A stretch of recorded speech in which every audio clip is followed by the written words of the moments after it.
Well, let me welcome you, Mr. President, to Scotland, and fantastic to be here at Turnberry with you. Thank you so much for showing us around and having this opportunity to sit in this fantastic ballroom, which is absolutely incredible, and to start talking about some of the issues that are most pressing in your country and my country, and in particular, we've had the opportunity to talk about the situation in Gaza and the intolerable situation, including images of starvation. And I think both of us know that we have to get to that ceasefire, and we have to increase humanitarian aid in. And thank you for what you've already been doing, are doing, and are committed to, because without you, this would not be capable of resolution.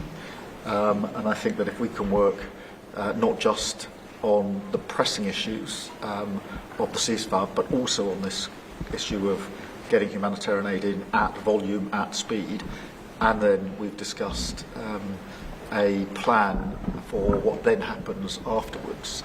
I think we can do our very best to alleviate what is an awful situation at the moment. So thank you very much for the discussion we've had so far and the discussion we're about to continue on that really important issue. But it's fantastic to be here. Thank you for your hospitality and to see this amazing golf course. I'll invite you to a football ground at some stage, and we can exchange sports. It's been great being with you, and thank you very much, Mr. Prime Minister. And you've done a fantastic job with regard to the trade deal. You know, they wanted a trade deal here for years, many years, through many different terms of different people, and you got it done. So I want to congratulate you on that, and it's a great deal for both. It brings unity. We didn't need unity, but it brings us even closer together. I think it's good for both parties.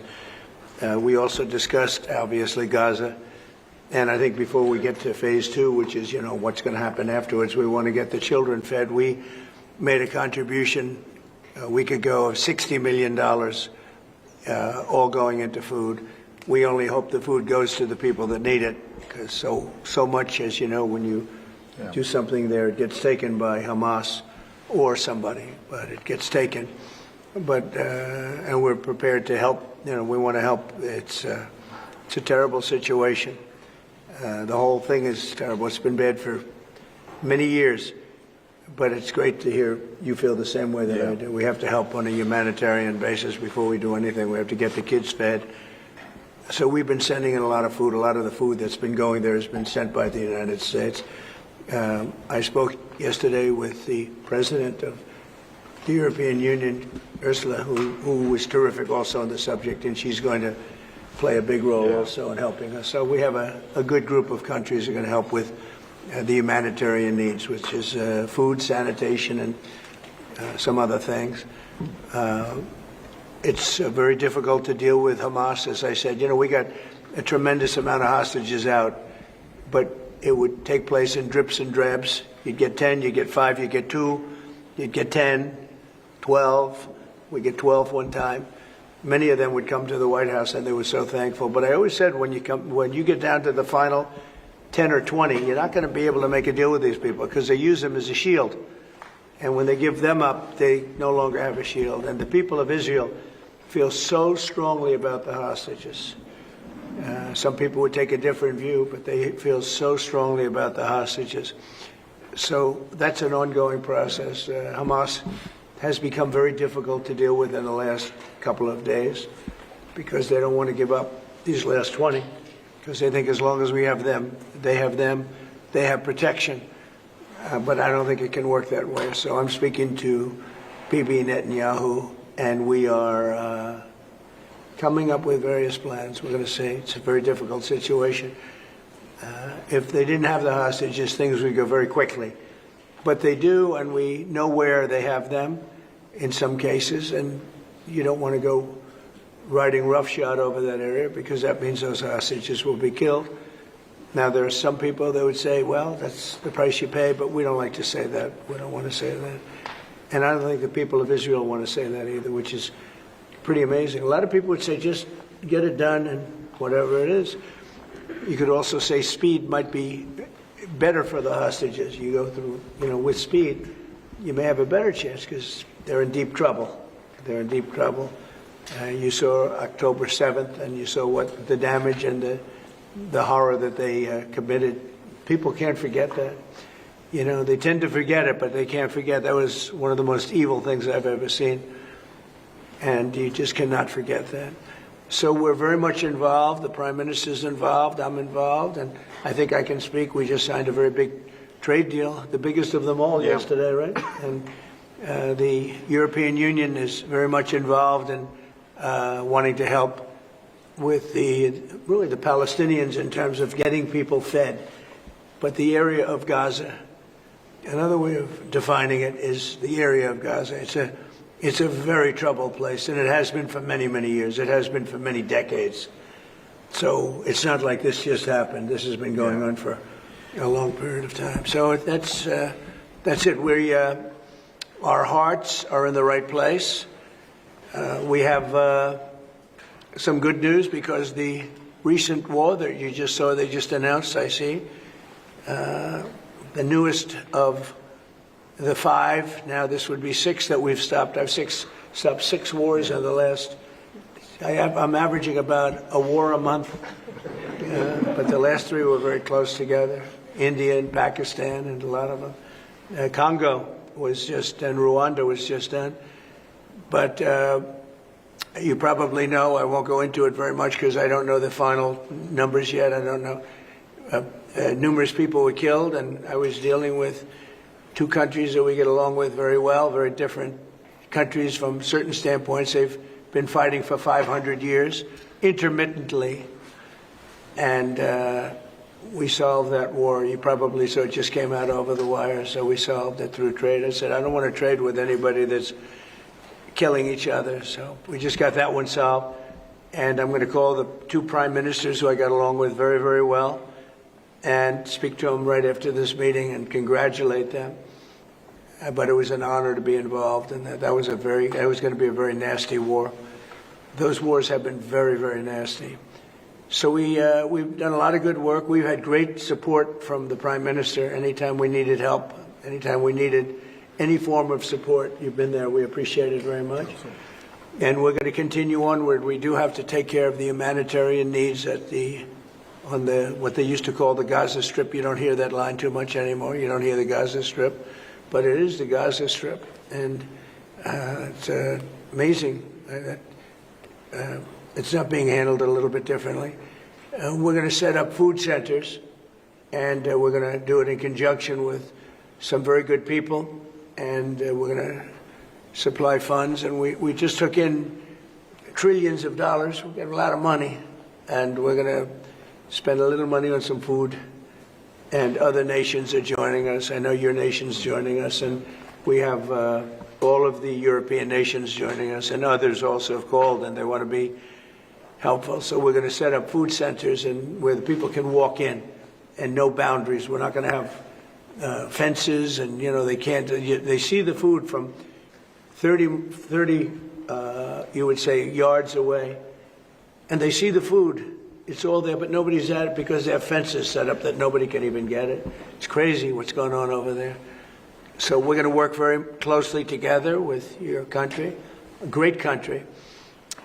We also discussed inside that we are, there's a whole new thing happening with regard to energy from nuclear. And the Prime Minister's looking at that very strongly, and I know you have Rolls-Royce nuclear plants. That sounds pretty good, right? I love that. What a great brand that is. But you're also doing the Rolls-Royce or the nuclear plants, the smaller plants. We're doing smaller and bigger, but the small is interesting. They do a small plant, very easy, very safe, and as they need more, they hook up another plant, and they have a series of plants instead of, doing the $20 billion plant. That gets tough for a lot of people to do. So we're just studying that. It sounds like you're very far progressed, but that's a great thing you're doing on nuclear. We opened up nuclear about 2 months ago, and it's now safe and very inexpensive. No, we see civil nuclear as a big part of the future as we go to sustainable, independent energy, and I think that between the 2 of us, we can work very much more closely on this, and we've agreed that that's our ambition, that's our aspiration, and this is going to be a big part of the future when it comes to energy. And you can see in the last few years, energy has been weaponised, prices have dictated both families and businesses across the United Kingdom, and therefore taking control of energy is a huge prize. So the more we can work together on this, the better, and small modular reactors are a very big part of the future here, and we've got great companies like Rolls-Royce involved in that. So I'm very much looking forward to working together with you, Mr. President. We'll do that. We'll do that. We're going up to your oil capital in a little while. We're going up to Aberdeen. That's called the oil capital of Europe, and it's a great asset that you have up there. Someday, if they ever change their thinking on that, you have a great and valuable asset. There's a lot of valuable resources underground there, but that's a decision for you to make. But it's a very amazing place, and it is considered the oil capital of Europe. So it's another option that you have.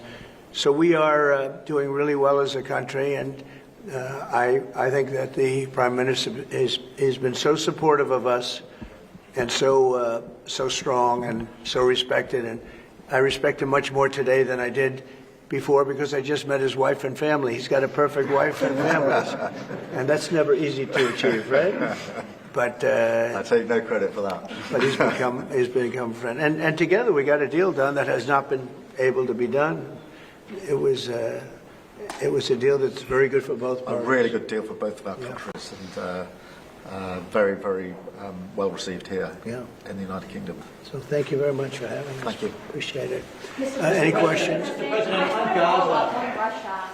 Earlier you said that you were going to change the deadline from 50 days. Yeah. So what is your new deadline? I'm going to make a new deadline of about 10 or 12 days from today. There's no reason in waiting. There's no reason in waiting. It's 50 days. I want to be generous, but we just don't see any progress being made. Mr. President, on Gaza, you just talked about setting up food centres in conjunction with other organisations. Right. You talk about the Gaza Humanitarian Foundation or recognised aid agencies. How will this work? Well, it's going to be working with the United States. We'll be helping with the food. You know, we have a lot of access to food. We got a lot of food ourselves, and we're going to bring it over there. We're also going to make sure that they don't have barriers stopping people. You know, you've seen the areas where they actually have food, and the people are screaming for the food, and they're 35, 40 yards away, and they won't let them because they have lines that are set up. And whether they're set up by Hamas or whoever, but they're very strict lines, so we have to get rid of those lines. But we're going to be getting some good, strong food. We can save a lot of people. I mean, some of those kids that's real starvation stuff. I see it. And you can't fake that. So we're going to be even more involved. We did some airlifts before, some airdrops, and the people are running for it. And the Prime Minister is going to help us. They're very effective with that. You've done that before, and for many, they've done that for 100 years very well. So it's not very hard to do, actually. Mr. Yes. President, you say you love Scotland. You're the most Scottish president ever in the White House. Is there a better deal to be done for Scotland, for Scottish industry, in the deal that you've done with the Prime Minister? Whisky, for example. Well, I have great love for Scotland. You know, my mother loved Scotland, and she loved the Queen. I don't know, I might hurt myself by saying that the monarchists are going to like it, some other people, but she loved the Queen. Whenever the Queen was on television, she wanted to watch. And she would come back religiously. She'd come back to Scotland once a year with my sister Marion, primarily, and sometimes my sister Elizabeth also. But they love this part of the world. And, you know, we're talking about the Isle of Lewis. We're talking about serious Scotland. That's serious Scotland. There was no doubt about it. So, yeah, it gives me a feeling, you know, it's different. You go to another country, you have no relationship to it. You got to like maybe the head of the country or something. But it's different when your mother was born here, Stornoway, right in Stornoway, a beautiful little place. So is there a better deal to be done for Scotland, for whisky, for example? Because of your love of Scotland, is there a better trade deal to be done for Scottish businesses like whisky? Well, I assume when we do our trade deal overall, a lot of it comes to Scotland, I hope. Maybe all of it should go to It's a Scotland. very good deal for the whole United Kingdom, and we're already achieved great things under the deal, and we'll achieve even more as we work together. A lot of it is going to Scotland. I mean, I do know that, but I mean, we're dealing with the UK, but a lot of it comes to Scotland. And you know, I was very particular. This is a part of the world I want to see thrive. It's going to thrive. Mr. President, back to Gaza. You talk about Hamas stealing food and stealing aid. What responsibility does Israel have for limiting aid to the region? And if I could ask a follow-up to the Prime Minister, what pressure can be put on Israel? Is that something that you and the United States could work on together? Israel has a lot of responsibility. They're hampered by the fact that you still have 20 hostages or so. And the people of Israel are very concerned about the 20 hostages. It's very interesting. You could say they could be more concerned about retribution than the 20 hostages, but they really want the 20 hostages to survive and live, to make it. You know, many of the hostages came to my office in the Oval Office, and I was amazed by, I would ask them the question, was there any sign of love? Was there any sign of, when you were a hostage and you have all of these people from Hamas around you, sometimes 100, sometimes 10, sometimes 2, but you're a hostage and you're being stored in a pipe. It's not even really, a cave, or it's a pipe, a little pipe. And some said they didn't think they were going to make it because they were losing air. There wasn't enough air, and they'd open up the pipe just in time, but they didn't do it on purpose. They just happened to open it. They got lucky. But I said, did they ever wink at you and say, like, don't worry, you're going to be okay? Did they ever give you some extra food, even if it was a piece of bread? Did they ever give you anything during that time? And some were there for 400 or 500 days now, right? It's a long time, a year and a half, more than that. And not one person said there was any love from anybody. You know, in other words, you have hundreds of people, and you see it in the movies where somebody's a prisoner and somebody's helping. You even see it with Germany, where people would be let into a house and live in an attic in secret. You know, you'd see signs of stuff. I said, did you see anything like, did they wink at you? Did they say, don't worry, you're going to be okay? I ask that question all the time. I've never received one answer that said, yeah, they really wanted to help. No, the hatred is just incredible. But so on the access to food issue, what more can Israel do? Against the Prime Minister as well. Well, I think Israel can do a lot. I will say that Iran, I think, interjected themselves in this last negotiation. Can you imagine the beating they took? We wiped out their nuclear possibilities. They can start again. If they do, we'll wipe it out faster than you can wave your finger at it. We'll have to do that. We will do that gladly, openly and gladly. They've been saying, Iran's been sending out bad signals, I'll tell you. For a country that just got wiped out, they've been sending very bad signals, very nasty signals. And they shouldn't be doing that. They shouldn't be doing that. They were talking about things that they shouldn't be talking about. They were interviewed on a recent show, and the foreign minister saying things that he shouldn't be talking about, shouldn't be saying. And I think they got involved in this negotiation, telling Hamas and giving Hamas signals and orders, and that's not good. That's not good. I would say, look, we need to get the hostages out. They've been held for a very, very long time, and we must always start from there. But also recognise the situation on the ground in Gaza is absolutely intolerable, and I think that certainly speaking for the British public and myself, seeing those images of starving children in particular are revolting. And there's a sense of revulsion in the British public at what they're seeing. And they know, and we know, that humanitarian aid needs to get in at speed, at volume. Yes, some can be airdropped, and we're working with others, with the US, with Jordan, on that. But the trucks need to get in, because that's the only way you can get the volume in. And we do thank the President for the work he's done to try to get to a ceasefire, which we desperately need, but also to put aid in to the region. There needs to be much more of that. We need to galvanise other countries in support of getting that aid in. And yes, that does involve putting pressure on Israel, because it absolutely is a humanitarian catastrophe now. We also need to look beyond that situation to what then happens in the event of a ceasefire, which is desperately needed. And that's why I'm really pleased that we're having a discussion about what a peace plan would look like after that, the component parts of that.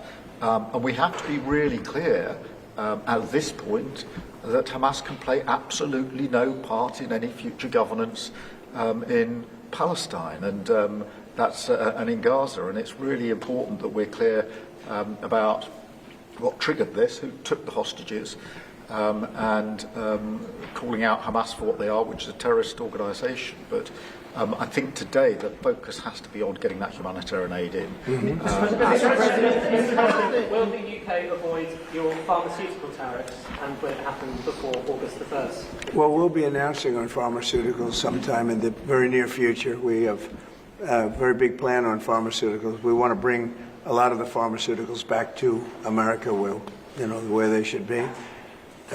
If you look at COVID, it sort of taught us a lesson. We were getting our pharmaceuticals from other countries. We almost didn't make any. We used to make them ourselves, and we're going to want to be making a lot of them ourselves, all of them in a sense. But you also have a good pharmaceutical business. We'll be dealing with you on pharmaceuticals also. And we certainly feel a lot better with your country working on pharmaceuticals for America than some of the other countries that were. With the relationship we have, you would not use that as a cudgel. You wouldn't be using it as a block.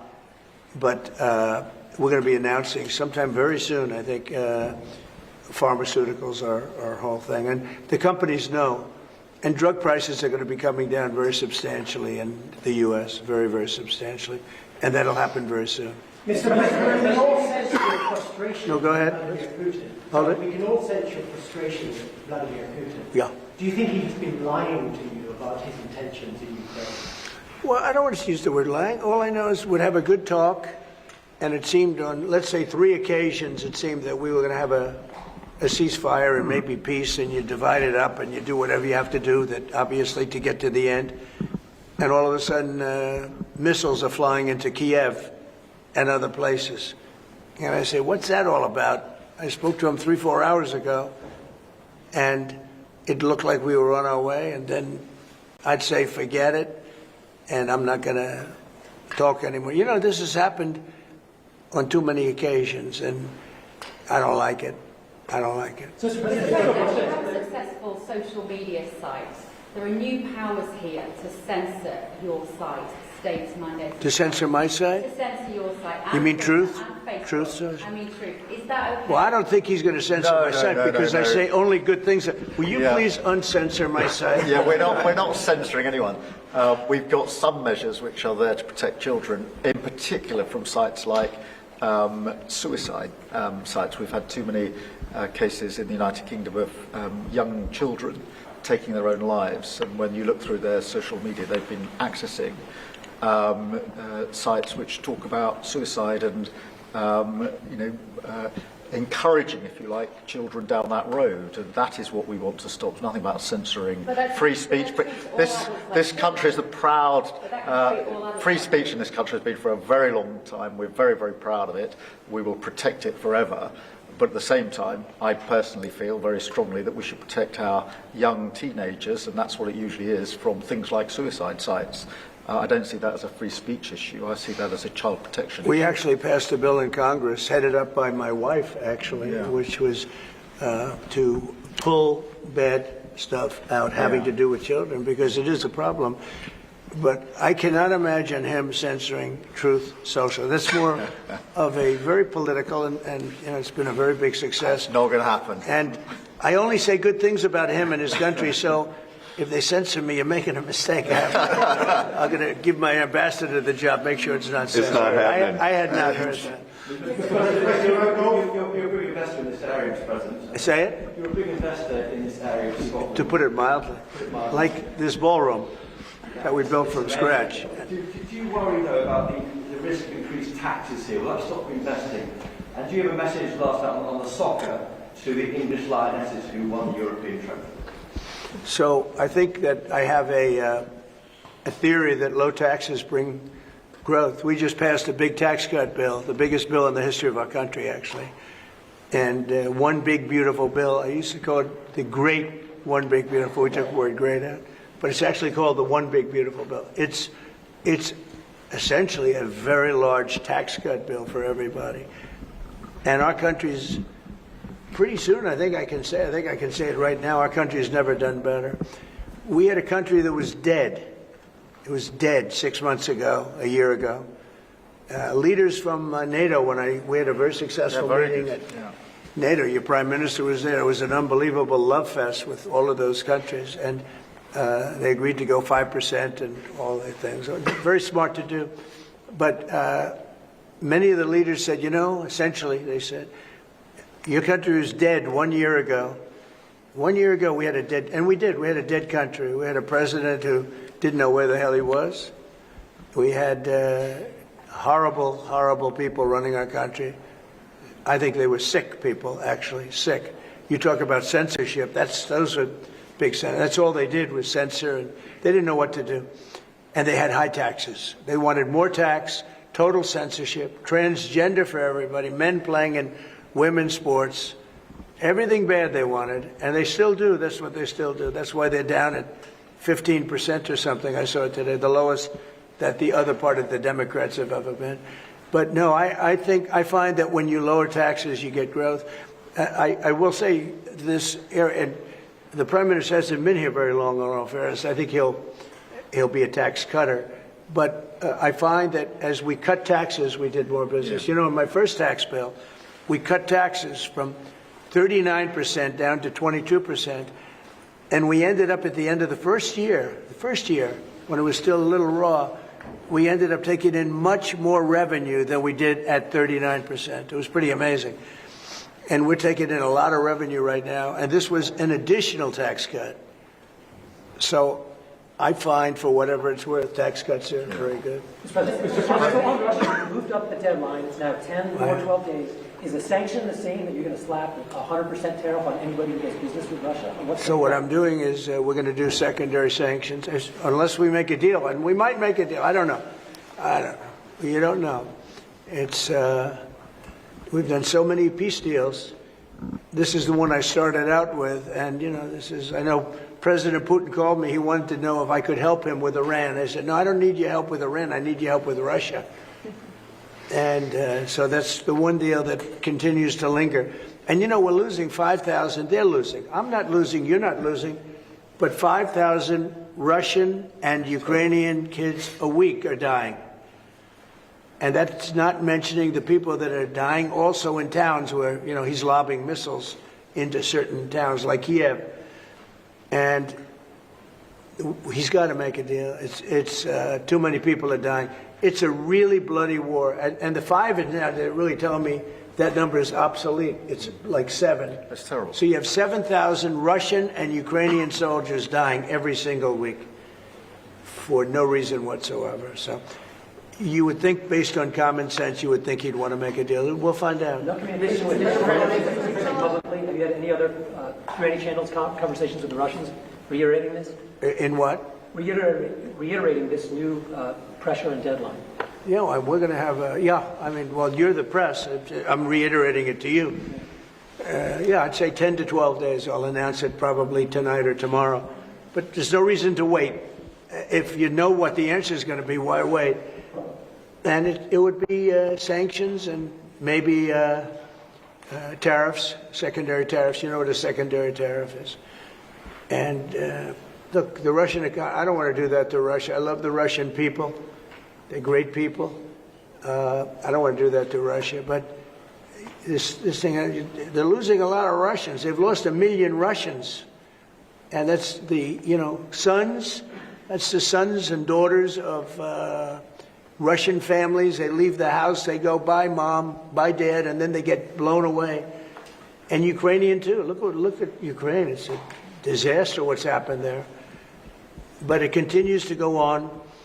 As you know, we made a deal where the European Union is essentially involved, but it's NATO, and we're was supplying weapons to NATO. NATO's now paying because the United States, because of Biden's in for $350 billion, the European nations are in for about $100 billion. Should be the opposite way, by the way, because we have a big ocean in between.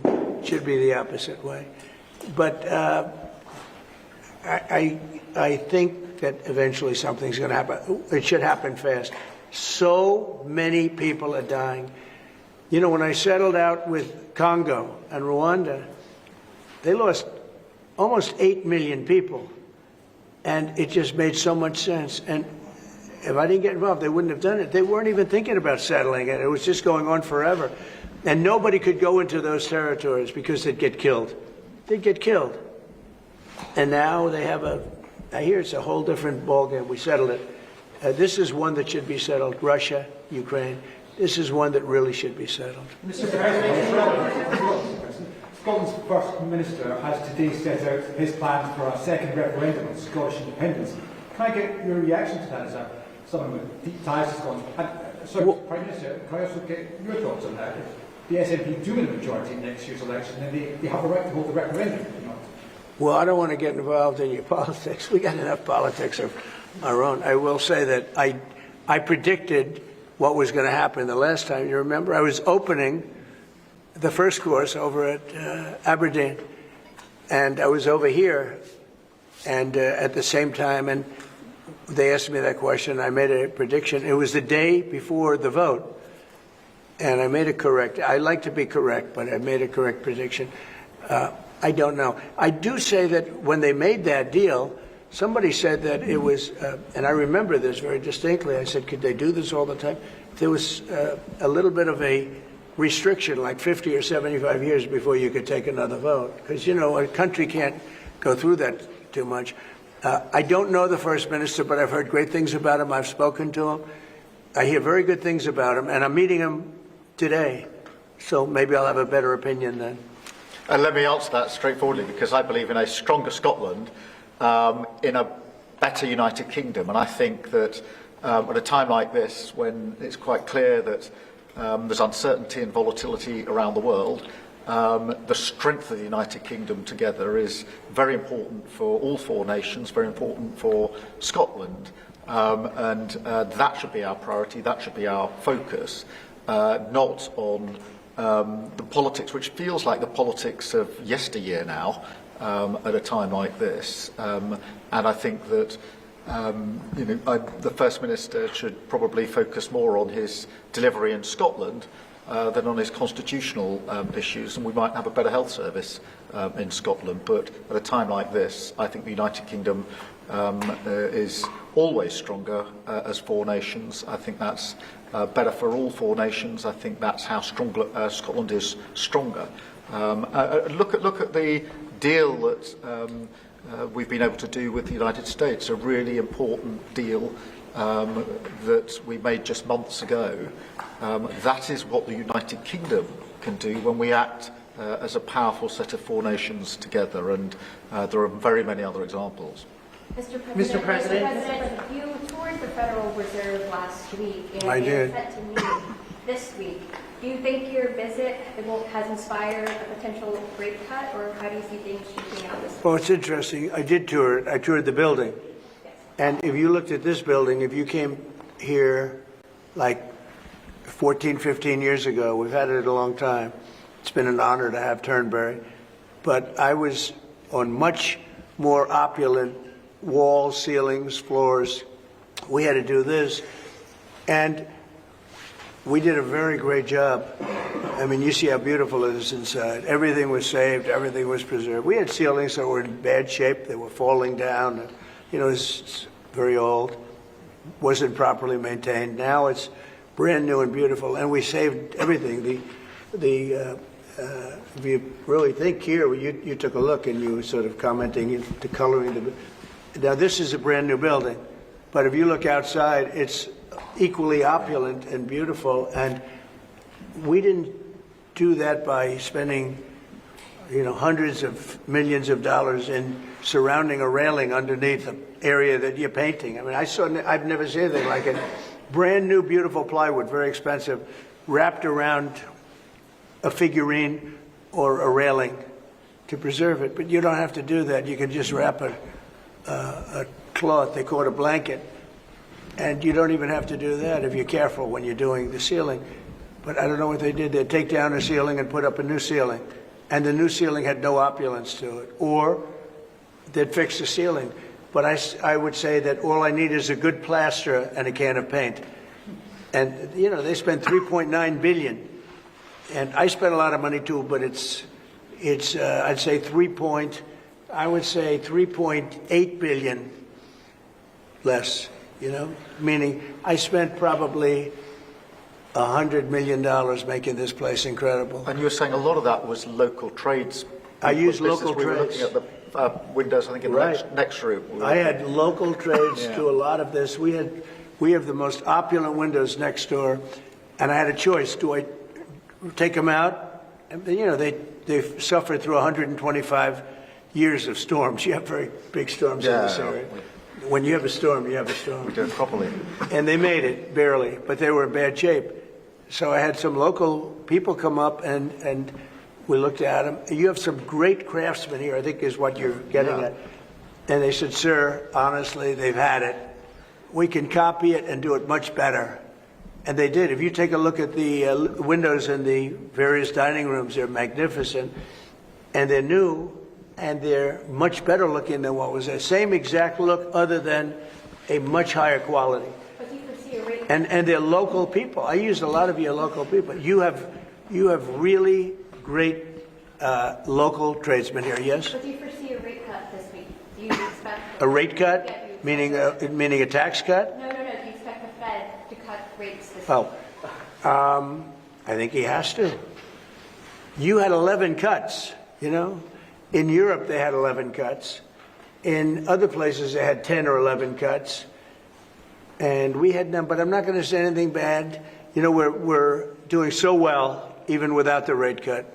With the rate cut, it would be better. It affects our housing a little bit. Look, we should be 3 points lower. Each point is $360 billion. Can you imagine that? That's big numbers.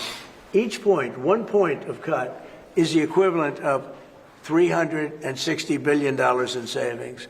That's big stuff, you know. Those are big numbers in the U.S. Everything's big. He should cut. A smart person would cut. You know, he leaves very soon, so it's like one of those things. But I'll miss him greatly. I'll miss him. On Turnberry, if I may, have you or will you enlist the Prime Minister in your effort to bring the open back to Turnberry? And Prime Minister, you described this beautiful course. Do you agree with the President that it's time to bring the open back to Turnberry? Well, as you know, that's not a matter directly for me. That's for the sporting authorities. But look, I mean, it is first time I've been here. It's absolutely magnificent, both inside and out, and looking at the courses itself and the building. It's incredible. But the decision on the Open is not a decision for me, as you'll understand. I should just pick up on the earlier question, because I, for one, will say congratulations to the Lionesses.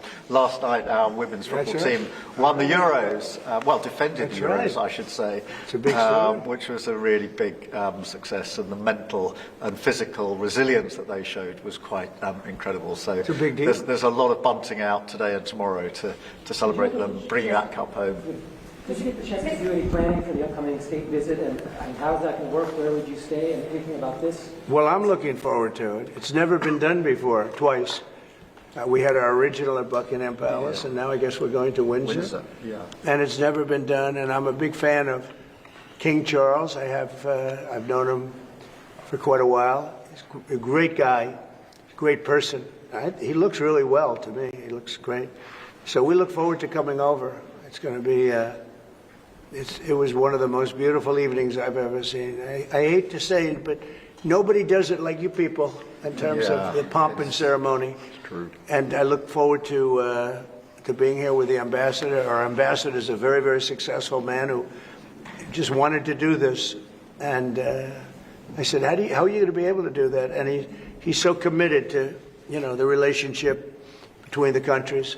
But he's a very great guy and a very, very successful man. So I very much thank you for doing this. Thank you for the honors.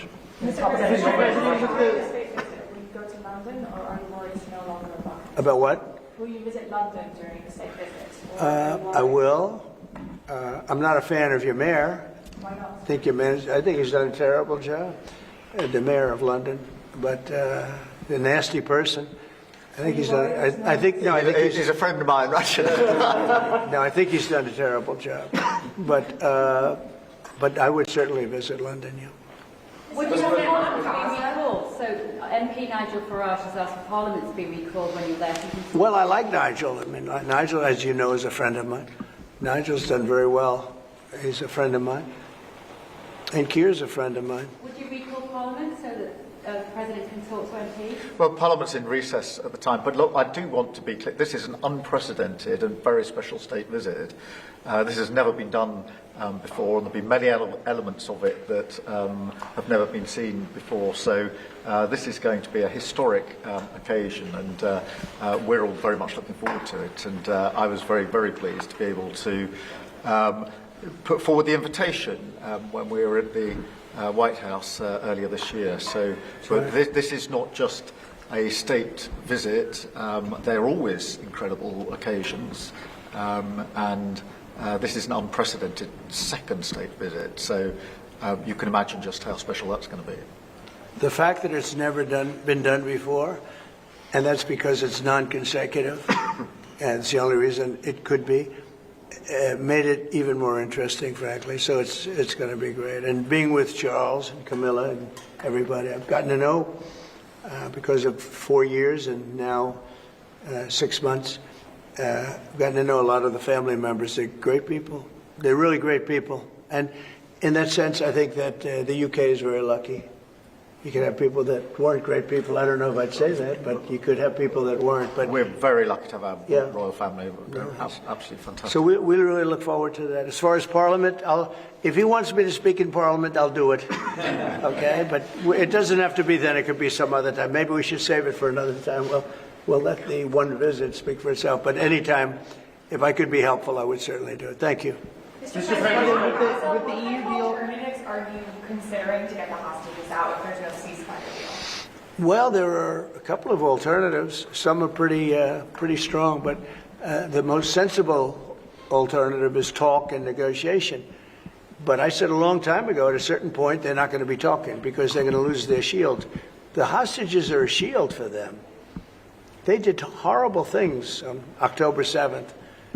And the hostages are a shield. And I said, you're going to get down a number, and the number's going to be at a point where you're not going to be able to get them back unless you're going to be very energetic, or to put it a different way, unless you're going to be very ruthless and violent. It's a bad situation to be in, very bad. Mr. President, with the EU deal last night, you talked during the campaign about President Putin respecting you and helping you have a relationship with him. Do you still feel that way, that he respects you, considering the conversations you've had that have been really nice with you? Yeah. I've always gotten along with President Putin. I have had a great relationship with him. And he went through the Russia hoax, too. It was, we used to talk about it. We used to say, it's too bad we really can't do anything between our country. Because if we did, they'd say, Look, I was tough on Putin because I was the one that closed up Nord Stream, and Biden came along and opened it up. I was very tough on Putin in one way, but we got along very well. And I never really thought this would happen. I thought we'd be able to negotiate something, and maybe that'll still happen. But it's very late down the process, so I'm disappointed. And the funny thing is that their economy isn't that big, and it's having a hard time right now. But it's a relatively small economy, a strong military, but strong economy. And it used to be a strong economy. Now it's not. He's going through a lot economically. It's not easy, but it's pretty small, compared to that magnificent size of that land. The land is massive. It's got, I guess, 9 time zones or something. It's a massive piece of land. Russia could be so rich. It could be so rich. It could be thriving like practically no other country. And they're holding that back because we can't. He wants to do trade deals with us. He talks about it all the time. He wanted to. And I envision that a lot of trade with Russia. They have a lot of valuable things. When you talk about rare earth, they have serious rare earth, right? They have just about every form you can have. So, Russia could be so rich right now. Instead, they spend all their money on war. They spend everything on war and killing people, and it doesn't make sense to me. I thought he would want to end this thing quickly. I really felt it was going to end, but every time I think it's going to end, he kills people. Could a meeting help, and are you considering, has been proposed? I don't know. I'm not, I'm not so interested in talking anymore. He talks, we have such nice conversations, such respectful and nice conversations, and then people die the following night with a missile going into a town and hitting, recently, I guess, the nursing home, but they hit other things. Whatever they hit, people die. So, I don't know. We'll see what happens. We've just had a sense of your differences in political persuasion where Nigel Farage and Sadiq Khan came up in the conversation. I wonder if you have any advice, either of you, for a very divided, polarised world on how you make your relationship work. Not differences, yeah. Not differences. I happen to like both men. I like this man a lot, and I like Nigel. And, I don't know the politics over here. I don't know where they stand. I would say one is slightly liberal, not that liberal, slightly, and the other one is slightly conservative.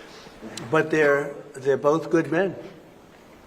Mr. President. Well, look, we like each other, we respect each other, we get on, and we've both got a great love of our countries, of our families, and therefore there's a huge amount that we have already achieved actually together and will achieve as we go forward, leading our respective countries, and of course the relationship between our countries.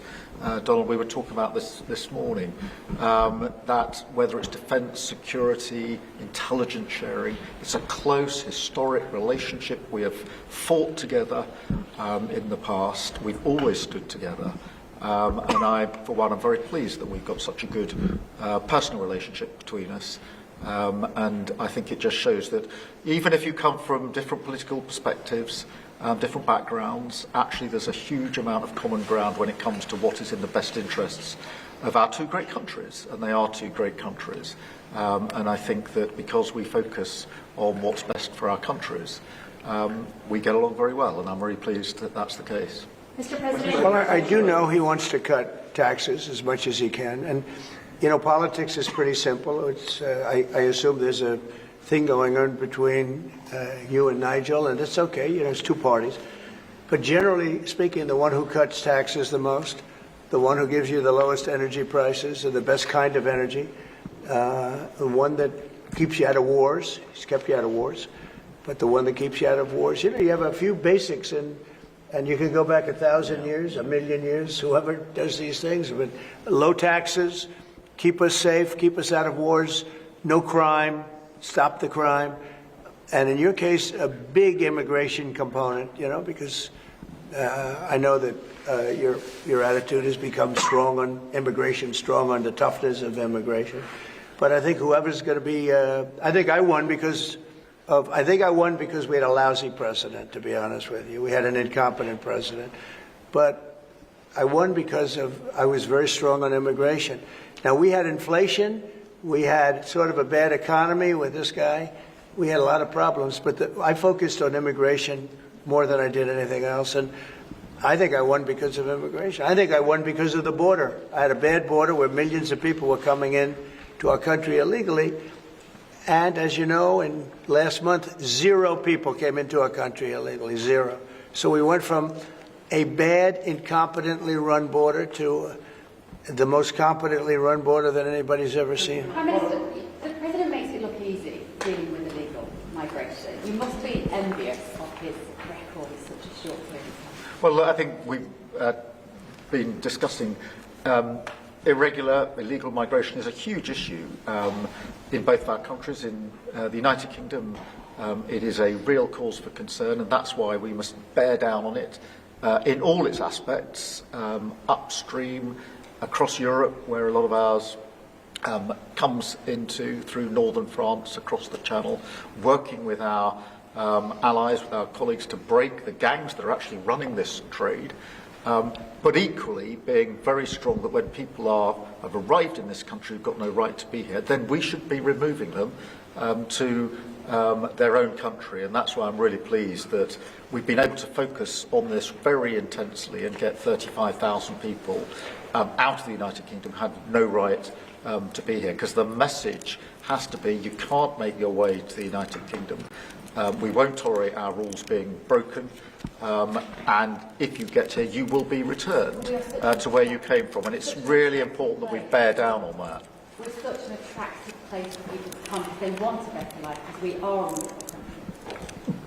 People coming via the rules are always welcome. Of course, we've welcomed talent and people into this country for centuries, literally.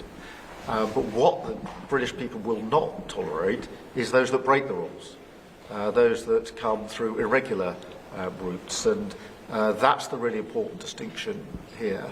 And that's what we're bearing down on. And I'm really pleased that we're through pretty well all of the international engagement I've done, all the meetings I've had, the country we've done deals with. We've done deals with countries in the last 12 months that many people thought it was not possible to do deal with when it came to immigration, irregular immigration.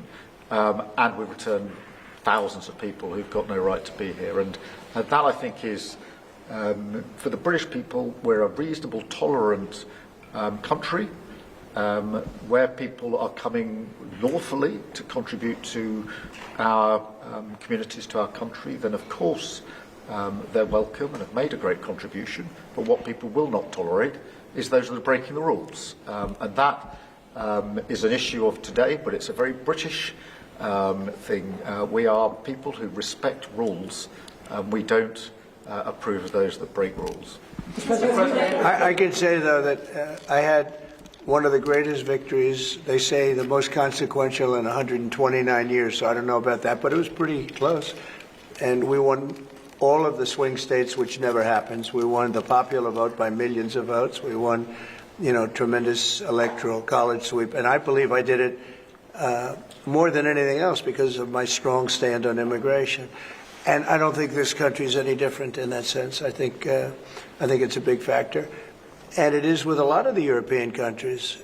Some of the countries have lost their way, and they have tremendous crime because of it. I mean, you had countries with no crime that now have tremendous crime. And you know the countries, and I know the countries.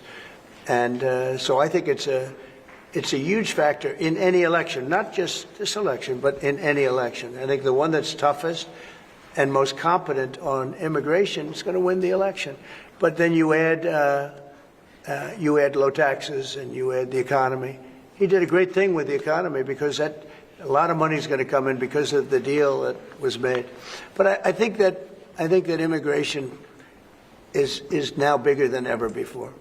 Mr. President, your Treasury Secretary is meeting with Chinese trade officials. Right now. Right now. Have you received an update?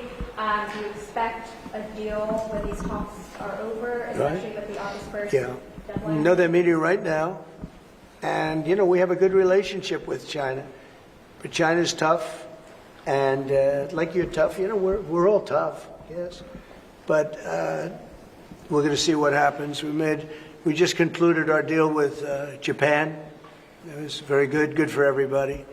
We're making great deals. We're making deals that are good for us, but we want them to be good for everybody. It's important. It's sometimes I'll do something that I shouldn't do because it's not very important for our country, but it's very meaningful for the country on the other side.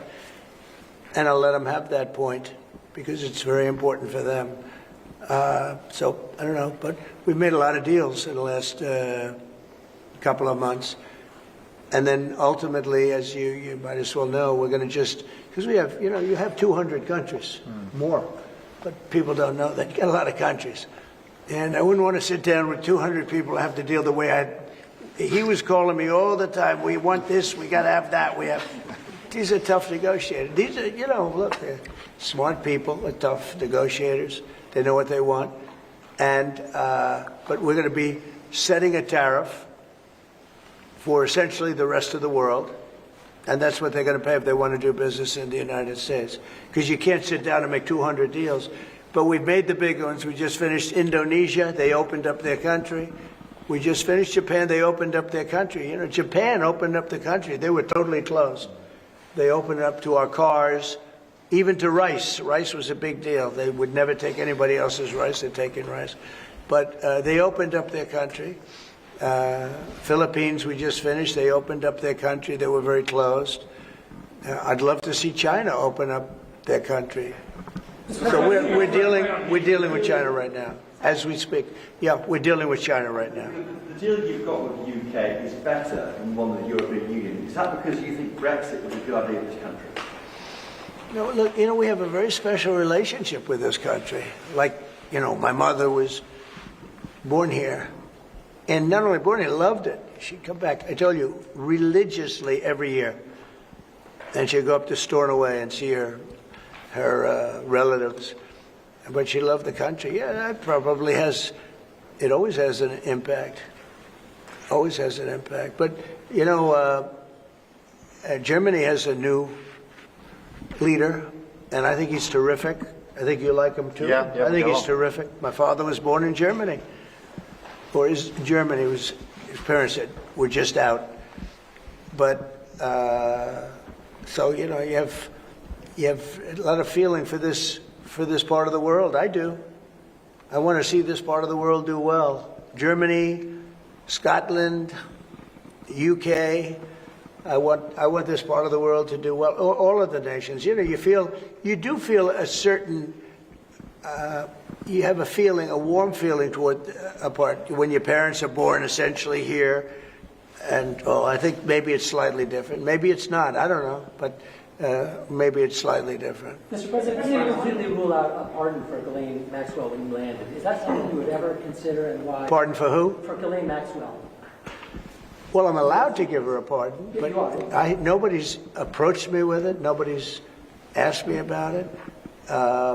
It's in the news about that aspect of it, but right now it would be inappropriate to talk about it. So.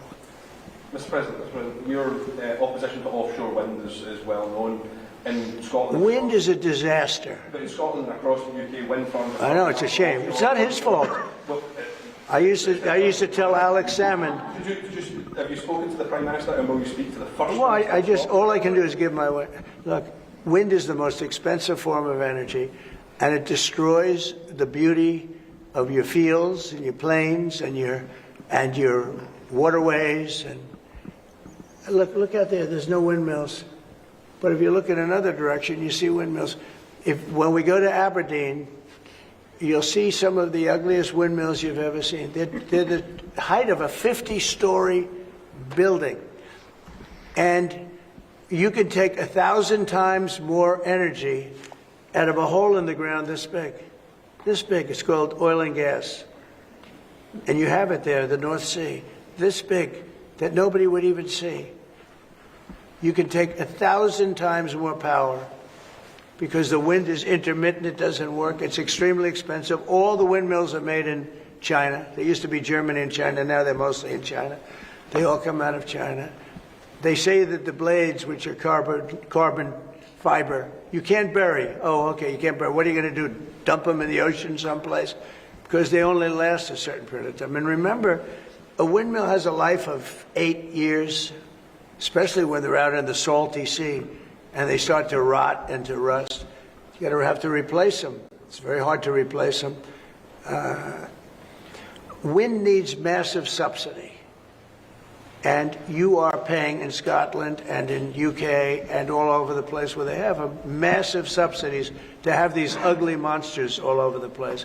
So I've restricted windmills in the United States. Now, a couple we have, you know, the poor stupid people at the beginning, they approved them.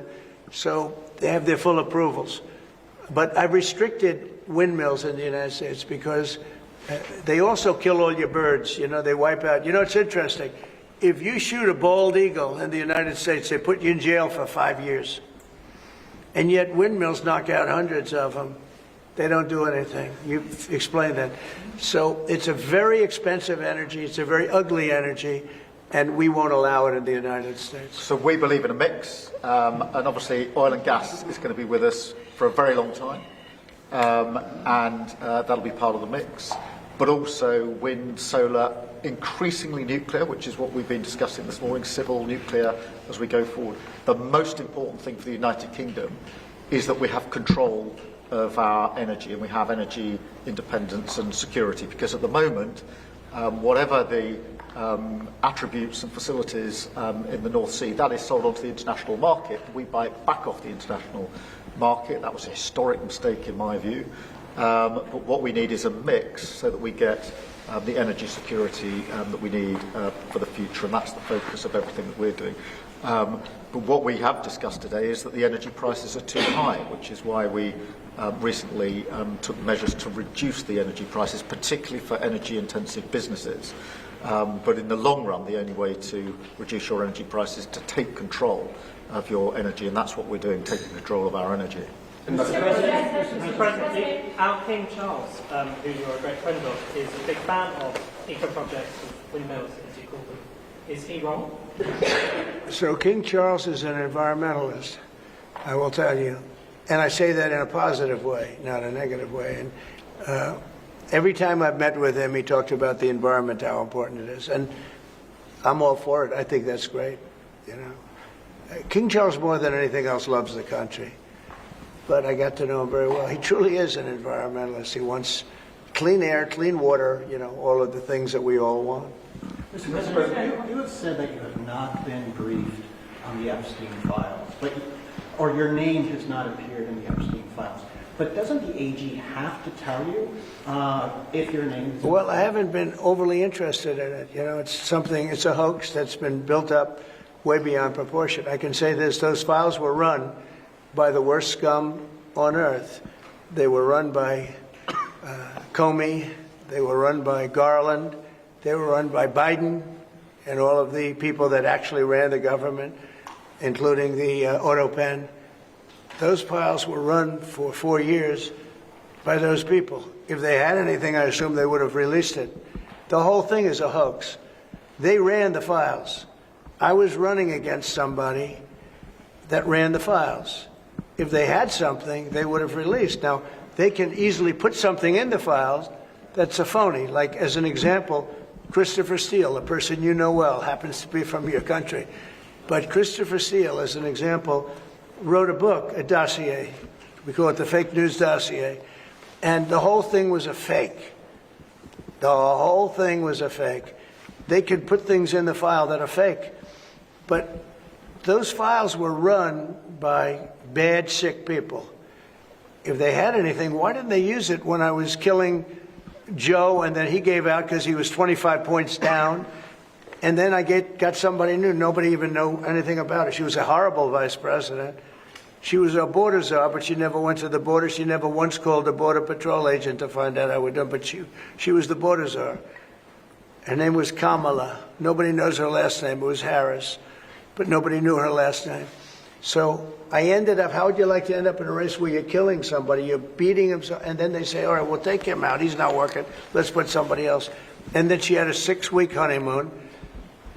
It was amazing. They predicted she would have a 6-week honeymoon, and she did. And then she got slaughtered. But think of it. Those files were run by these people. They were run by my enemy. If there was anything in there, they would have used them for the election. Yeah. Do you think that drawing, I think I heard you say something the other day, that the drawing that was the subject of the Wall Street Journal report. I don't do drawings. I'm not a drawing person. You think it was fraudulent? I don't do drawings. Sometimes people say, would you draw a building? And I'll draw 4 lines and a little roof, you know, for charity stuff. But I'm not a drawing person. I don't do drawings of women, that I can tell you. They say there's a drawing of a woman, and I don't do drawings of women. And also, you know, Epstein was always a very controversial guy. I was at a very high position, you know, pretty much all my life. In all fairness, I've been doing this for a long time. I had the top show on television. I had the #1 bestsellers. I had everything, right? And I was a very successful business guy. He was a very controversial. Who would do a controversial drawing? Now, with that being said, they say there were many letters done by many people. and in many big people, big successful people. But I just don't. When you talk about files, I just keep going back, and other people too. Even the enemy says this thing is not correct, because if we had it, we would have used it on the guy. It's a bad issue. They say it's a good issue for Trump. Do you know that my poll numbers are up 4.5 points since this ridiculous Epstein stuff? My poll numbers have gone up 4.5 points because people don't buy it. Okay, people don't buy it. And he's gone, and we want to focus on trade deals. I want to focus on the deal we just made with the European Union, which is the biggest trade deal in history. It's the biggest deal, I think, in history, not just trade deal. So if they would have had something, they would have used it. And people keep writing stories about the time you threw him out of Mar-a-Lago. Can you settle that? What was it about? What caused the breach with him? That's such old history. Very easy to explain, but I don't want to waste your time by explaining it. But for years, I wouldn't talk to Jeffrey Epstein. I wouldn't talk because he did something that was inappropriate. He hired help. And I said, don't ever do that again. He stole people that worked for me. I said, don't ever do that again. He did it again. And I threw him out of the place, persona non grata. I threw him out, and that was it. I'm glad I did, if you want to know the truth. Mr. President. And by the way, I never went to the island, and Bill Clinton went there supposedly 28 times. I never went to the island, but Larry Summers, I hear, went there. He was the head of Harvard. And many other people that are very big people. Nobody ever talks about them. I never had the privilege of going to his island. And I did turn it down, but a lot of people in Palm Beach were invited to his island. In one of my very good moments, I turned it down. I didn't want to go to his island. Yeah. Mr. President, on Gaza, next time you speak to Netanyahu, what will you ask him to do? Say what louder? Next time you speak to Netanyahu, what will you ask him to do? Well, I'm going to say, look, we're giving money and we're giving food, but we're over here and we're over in the United States, and I think I can speak for the Prime Minister. We're giving money and things. He's got to sort of like run it. What should he do? Well, I want them to make sure they get the food. I want to make sure they get the food, every ounce of food. I think you want to say absolutely. It's an absolute focus. because that food isn't being delivered, Mr. President, or at least all of it. you said you were going to set essentially a tariff for the rest of the world. For the world. What percent will that tariff be? I would say it'll be somewhere in the 15 to 20% range. So maybe 15 or 20 or? No, I said, I sort of know, but I just want to be nice. I would say in the range of 15 to 20%. Could you just also you might elevate to UK steel? Probably one of those two numbers. It's not, but UK and steel aluminum makers here are worried about the tariffs. Will you do anything to help them here? Aluminum? And steel. You're a pretty big aluminum maker. Right? Yeah, that's already covered in the deal that we've agreed. So we're just doing the implementation of that. But Mr. President, when will that come down from 25% to 0? You mean on the overall on the world? On steel and aluminum from Britain, it's 25. Well, we're going to know pretty soon. We're going to have it pretty soon. Then.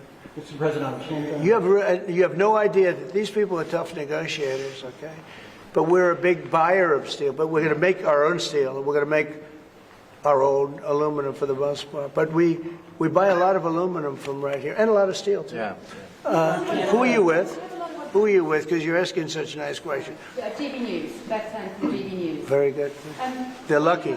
We have a lot of unhappy farmers in this country at the moment, and I'm sure the Prime Minister won't thank you for raising this. We've had changes to inheritance tax, which mean a lot of farmers feel they're going to lose their farms when they die or their father dies. How important are farms to the country?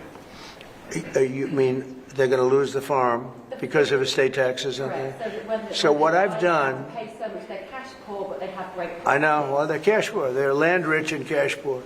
A lot of people are... I've had that too. Sometimes I'm land rich and cash... Sometimes I'm cash rich and land poor. I like it both ways, but as I get older, I like the more conservative route. So I did something that I don't know if you can do, but it was great. I love our farmers. As you know, in our tax bill, we have a clause that's very important. We were losing a lot of farms to the banks because a loving mother and father would die and left their farm to their children or their child, but their children, their family. And they loved their family, and they thought they were doing them a favor. But they had a 50% tax to pay. So the land would get valued and at a high number, because some of the farms were valuable, but they didn't, you know, they couldn't quantify it. And they'd go out and borrow money to pay the estate tax, or the death tax as it's called, and they'd overextend and they'd lose the farm. And they'd commit suicide in many cases. We're seeing that. No. Our levels are nowhere near 50%. They're not. We've just introduced, where it's paid over many years, works out well, that's about good. an extra 2% a year over 10 years. So it's not at those levels by any stretch of the imagination. But the other thing that we've done, as you know, is make sure that we've got a pathway for farmers that actually increases their year-on-year income, which is the most important thing. And in all of the deals that we do, we ensure that our farmers are the central focus for much of it, particularly on the agriculture, including in the US deal, because I don't think we can go on for years saying that it's acceptable for farmers to have a year-on-year income which isn't sufficient. We've got to fix that problem. We can't simply live with that problem, so it's a very different situation. Well, we ended the estate tax. There is no estate tax on farmers. So when a parent leaves their farm, because again, a lot of these farms, they don't make a lot of money, but it's a way of life, and they love their way of life, and they love that dirt. That dirt is the most beautiful thing they've ever seen. They love it. I mean, they're farmers. They love doing it. They don't know how to do anything else, but they don't want to do anything else. I speak to farmers. I say, "Would you like to live in my penthouse in Manhattan? It's always beautiful." "No, sir. I want this farm." Now, what happens is, we were losing a lot of people to suicide. They'd borrow money to pay the estate tax, and they were not able to pay it. And some banks are ruthless; they wouldn't do anything, and they would end up committing suicide.